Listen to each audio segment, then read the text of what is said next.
ఎటు పోతాంది మన వ్యవస్థ? ఒక్కడికన్నా ఇలా నిజాయితీగా చెప్పండి, ఎంత మంది పాల్గొండే ఇప్పుడు మన పిల్లగాడి యొక్క శవయాత్రలో పాల్గొన్నారు.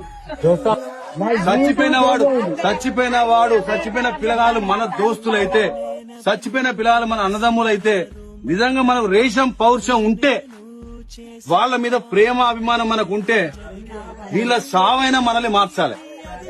పొద్దున 6 గంటలు పోతారు, సత్తి పెట్టుకొని సాయంత్రం గంటలకు పొలంలో పూజకుంటున్నాం, మా పిల్లల కొరకు మా కడుపు కొరకు పోతారా, మేము తాగేసి ఇట్లా రోడ్ల పాటు మాకు ఇట్లా బాగా తీసుకోవాలి. మీ కొరకు మేము బతకన్నా, మీ కొరకు మేము తావాలి. ఏం చెప్తాను, ఎటు పోతాను, మనం ఎటు అవుతాంది, ఈ రోజు ఏమైంది, దీనికి కారణం ఏంది అందరికీ తెలుసు. నిజంగా కనుక మీరు మన లోపల మానవత్వం ఉంటే, మన గుండెలు రాళ్లు కాకపోతే, మనం రాక్షసులు కాకపోతే, ఇప్పటికైనా అర్థం చేసుకుని జీవితంలో సాగుకు మించిన పెద్ద షాక్ ఉంటది.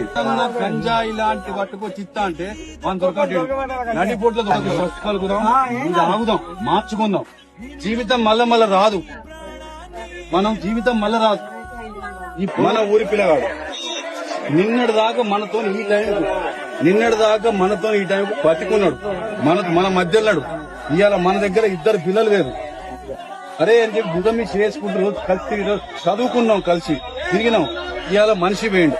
తల్లిని నేను కష్టపడి 500,000 రూపాయలు నేను కూలి కైకిలు చేసుకొచ్చుకొని మీకు తిండి పెడితే మీరు మాకు కడుపు కోత మిగులుస్తానంటారు. మీ అందరు కొడుకులు తనకు పుట్టినా తాగుడే, సచ్చినా తాగుడే, ఎవడో గెలిచినా తాగుడే, ఎవడో ఓడిపోతే తాగుడే, ఎటు చేసి తాగుడు. దాంతోడు గంజాయిలు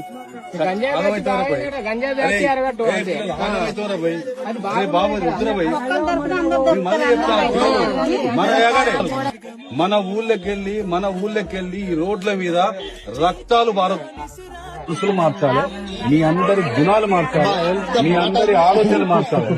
ఇవాళ మీరందరూ ఆయన కొడుకులు కావాలి. అప్పుడే నిజంగా మీ దోస్తుకి ఇస్తున్న మీరు నివాళి, నిజమైన నివాళి మీ దోస్తుకి ఇచ్చేందంటే, తండ్రి కొడుకును పోగొట్టుకున్న తండ్రికి మేమందరం బాబు మీ కొడుకులమే. మీకు నిజం చెప్తున్నా, పిల్లలు, నేను శనిగరం బిడ్డని, నేను చెప్తానా, మీకు రేషం పౌరుషం ఇంత అంత ఉంటే, మన అవ్వలు చెప్తున్నా ముచ్చట్టు, మన దోస్తు సాక్షిగా బంద్ చేయాలి. అదే పద్ధతి బంద్ చేసి ఆ దోస్తే మనల్ని